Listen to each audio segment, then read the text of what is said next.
पलायन का मतलब होता है दूर होना। एकदम सही लड़के बोले।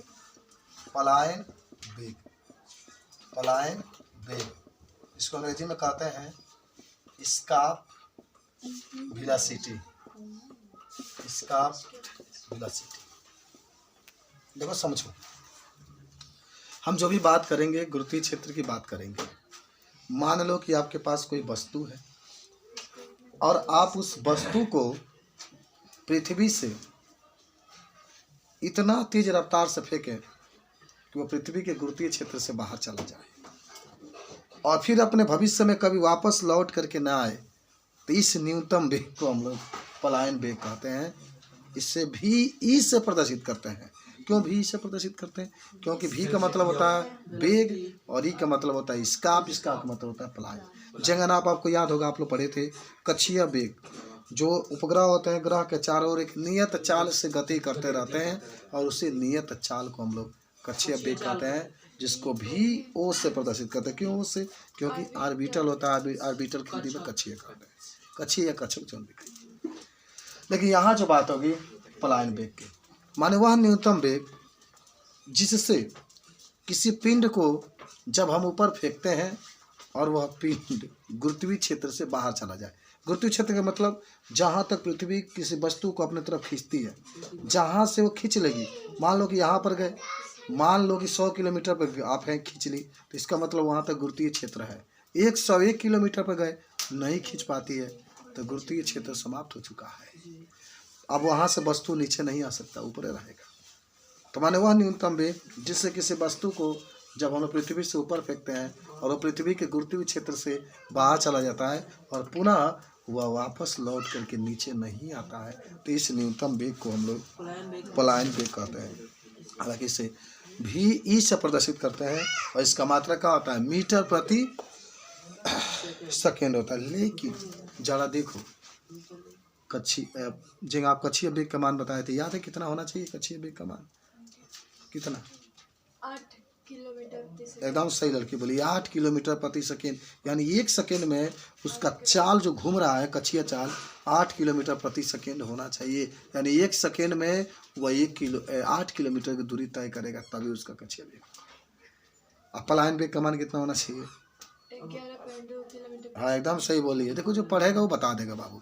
11.2 किलोमीटर प्रति सेकेंड, यानी किसी वस्तु को ऊपर फेंकते हैं और यदि वह 1 सेकेंड में, याद करो 1 सेकेंड में, बहुत कम समय है, 1 सेकेंड में 11.2 किलोमीटर दूरी तय कर लेता है, तो वह वस्तु कभी भी पृथ्वी पर वापस नहीं आएगा।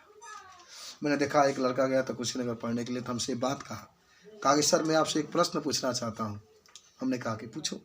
तो यही पूछा था कि सर किसी वस्तु को मान लीजिए कि अंतरिक्ष में आपको डालना है, अंतरिक्ष में, याद रखना उपग्रह को अंतरिक्ष में जब भेजा जाता है तो उसका चाल कभी भी 11.2 किलोमीटर प्रति सेकेंड से कम नहीं होना चाहिए।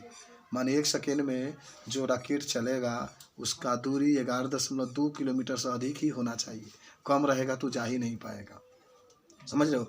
तो वही हमसे एक प्रश्न पूछा था कि सर जो पलायन वेग होता है उसका मान कितना होता है? तो 11.2 किलोमीटर प्रति सेकेंड। 1 सेकेंड में अगर किसी वस्तु के ऊपर फेंकते हैं और वह अगर 11.2 किलोमीटर का दूरी तय करता है तो वस्तु गुरुत्वीय क्षेत्र से बाहर चला जाएगा और पुनः वह गुरुत्वीय क्षेत्र पर यानी पृथ्वी पर वापस कभी नहीं आएगा। ठीक है। अच्छा मान लो कि पूरा जितना डेरिवेशन आप लोग हल कर रहे हैं सब ऊर्जा पर ही डिपेंड हो रहा है।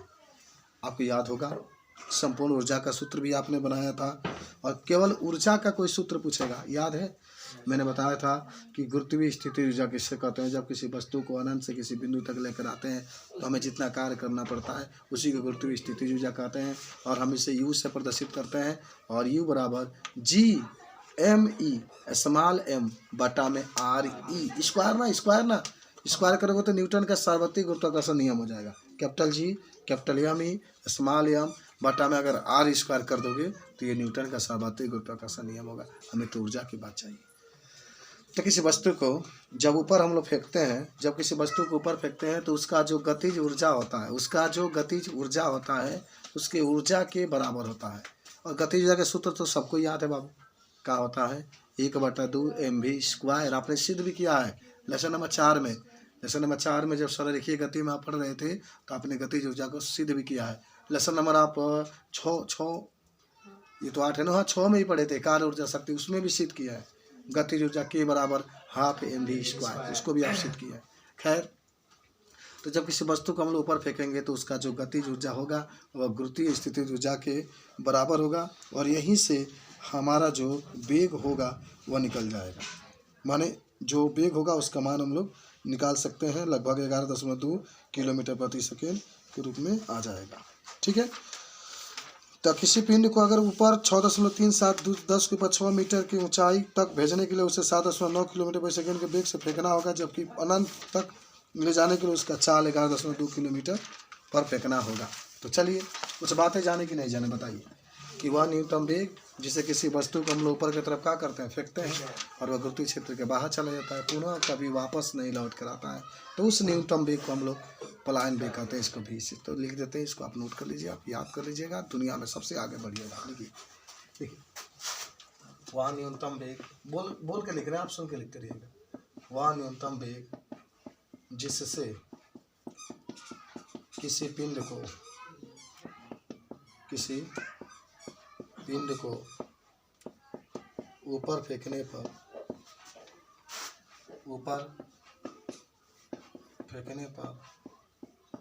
वह गुरुत्वीय क्षेत्र के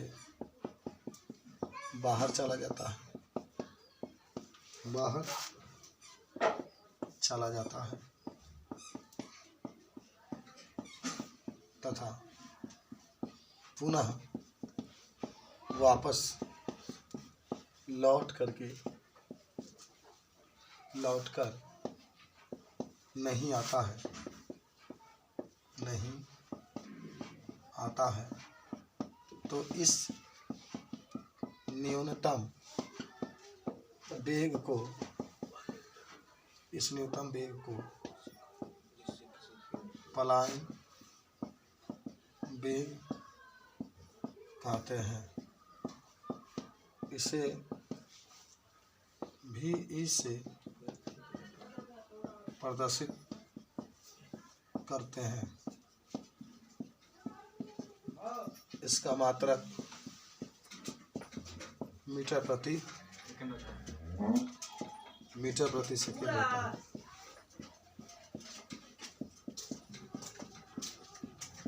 तथा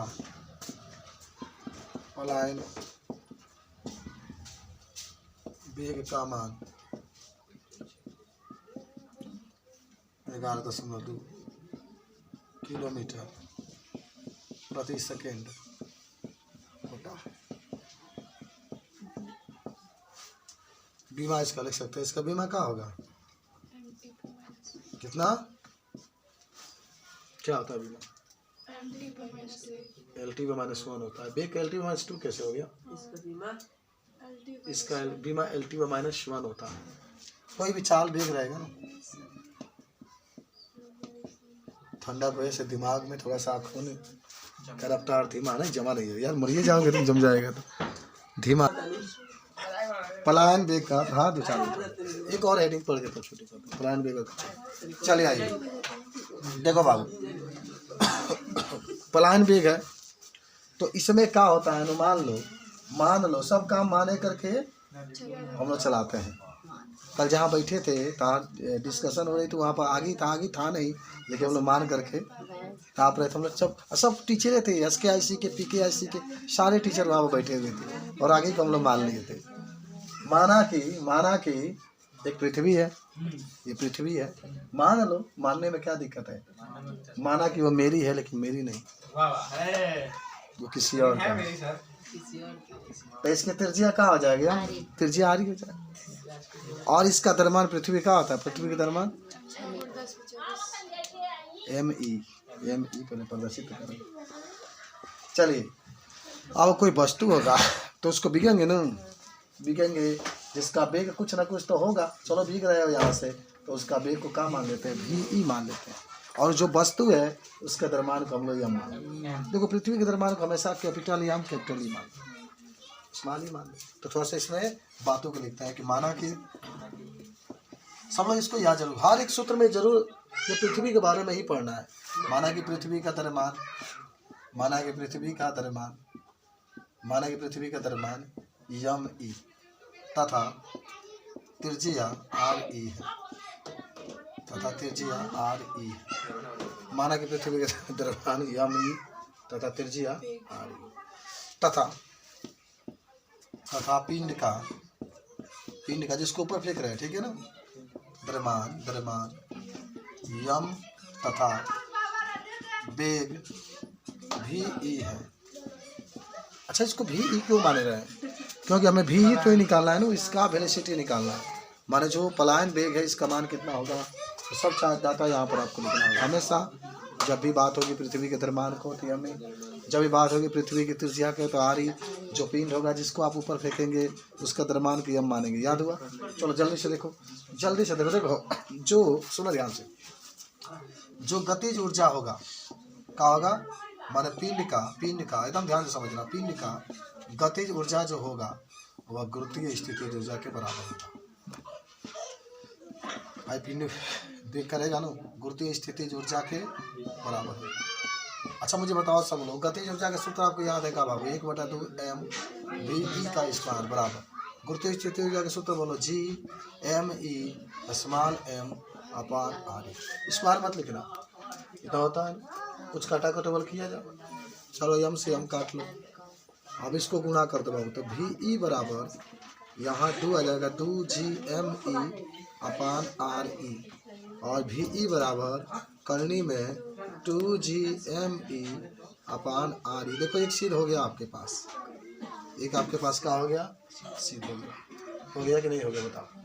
अच्छा पुनः इसको एक और सिद्ध करेंगे हम लोग, देखो ध्यान से एकदम देखना है। अभी तो हम लोग न्यूमेरिकल नहीं लगा रहे, क्यों डेरिवेशन सिद्ध कर रहे हैं। बोला गुरुआ में बुलाएंगे, सब लोग को सिद्ध कराएंगे। आदित्य बाबू सब लोग आप सिद्ध करने के लिए तैयार रहिएगा। उठा के पटक 18 से 7 बजे कर ना लगे तो याद रख लेना, तो मैथो आके लगाएगा, मैं क्या करना। अच्छा ये बताओ, एक सिद्ध तुम लोग पढ़े, स्मॉल जी बराबर capital G capital M E upon R E का स्क्वायर। अब यह मान ही में रखेगा, समीकरण नंबर 1 हो गया, मारा तिरछा तिरछी गुना है कहीं में, तो GME अपान GRE का स्क्वायर। तो जहाँ GME बता इतना रख लो, तो रख दो क्या रख दो, GRE स्क्वायर रख दो, अब बटा में RE, अरे RE से RE गया रे, रब्बा रे रब्बा, GRE से RE गया तो कहाँ गया, VE बराबर 2GRE। लेकिन अब आइए यहाँ पर थोड़ा सा लिखते हैं, पलायन वेग का मान, कान में बांध लो, कान में बांध लो, सुसुहला से ठंडे नहीं भागी, सुसुहला से ठंडे नहीं भागी भाई, टर्को की टोपी लगा पैक हो गया एकदम। आइए चलिए, पलायन वेग हो गया आपका, इसका मान निकालेंगे। VE बराबर 2 आज जी का मान देखो निकाल रहे हैं, जी का मान 9.8, RE का मान, और जब पूरा हल करोगे बाबू तो निकलेगा कितना, 11.2 गुणे 10⁻³ मीटर पर सेकेंड, मीटर पर, लेकिन किलोमीटर में बदलना है, तो 1000 से भाग दिया। अब आ गया 64 बार तो 8.0 निकल जाए। सुन ले कहानी, हाई कितना मालूम बा है कि 98 दूना 196, 98 दूना 196, तो 196 किसका होता है, 14 का होता है, और का 14 ही का होता है, हाँ 14 का होता है। कहा जानिए सन 2 दिन का लौंडी, ना मोछ जामल ना पोछ जामल, 0 हो जाई। 8 चौका 32 के कहा हो गया 2, हाथ में 3 8 3 11, चलो तो क्या हो जाएगा आपका, देखो अब 2 अंक बाद 10 लग जाएगा ना, 1 अंक है 11.2 आ नहीं गया, आई 6 बात 3वां निकल जाएगा, 3वां निकल जाएगा। लेकिन आपको किलोमीटर में बदलना है, तो 1000 से भाग देंगे ना, मीटर को किलोमीटर में बदलने के लिए 1000 से भाग देते हैं। चलो भाग दे दो रे, भाग दे दो, किलोमीटर प्रति घंटा, चलाई गई कहा गई 11.2 किलोमीटर प्रति घंटा, आंसर नोट करो। तो क्या हो गई तू खाना बनाओ लू, लहसुन प्याज ना भुला जालू। और लिख देंगे ना तो आगो सर जी कछिया बेग और पलायन बेग में संबंध। कछिया बेग और पलायन बेग में तो खाली ब्लैक बोर्ड पर देखोगे तो तुमको मौका ही नहीं मिलेगा पूछने के लिए, मैं पूरा बता देता हूँ। इधर तो देखोगे तब तो दिखते रहेगा। कछिया बेग और पलायन बेग में संबंध। अच्छा आप याद करो, कछिया बेग VO से, VO बराबर क्या होता है बताओ, कल सीख किए थे ना? GRE एकदम सही लड़की बोलिए, कली में GRE समीकरण नंबर 1 और एक पलायन बेग VA बराबर कली में 2GRE समीकरण नंबर 2। अब क्या समीकरण एक भाई सब सीख किए हैं हम लोग, ठीक है? किए कि नहीं किए हैं? आप लोग नहीं लिखे होंगे, वो हो सकता है। चलिए समीकरण 1 में समीकरण 2 से भाग देने पर तब VO बट्टा VE, जहाँ VO बता GRE अपान करने में 2GRE। अच्छा एक चीज़ जरूर ध्यान से एकदम देखना, ध्यान से देखना, ये है समझ लेना सब लोग। कली में 2 देख रहे हैं नो, कली में 2 इंटू कली में GR अलगे अलगे लिख सकते हैं। क्या लिख सकते हैं कि नहीं लिख सकते हैं? एक फार्मूला होता है कि अगर AB है, ऐसा समझो, यहाँ पर समझो, लिखो मत, मैं इधर गाँच रहा हूँ तो अपने कॉपी पे गाँचो तो कौन समझेगा। अगर AB है तो इसको करनी में A इंटू करनी में B लिख सकते हैं, अलग अलग लिख सकते हैं, ठीक है? तो उसी तरह से करनी में 2 करो और सेम है तो इससे ये कैंसिल हो गया। कट गया कि नहीं कट गया बताओ? क्या बचा है? VO बटा VE बराबर 1 अपान करनी में 2। तो अच्छा तो ये गुणा मारो गुणा मारो गुणा मारो तो ये गुणा, तो VE बराबर करनी में 2 गुणे VO, यानी यहाँ पर सही सही लिखो, इसको हम लोग कहते हैं पलायन बेग। पलायन बेग कली में 2, इसको क्या कहेंगे?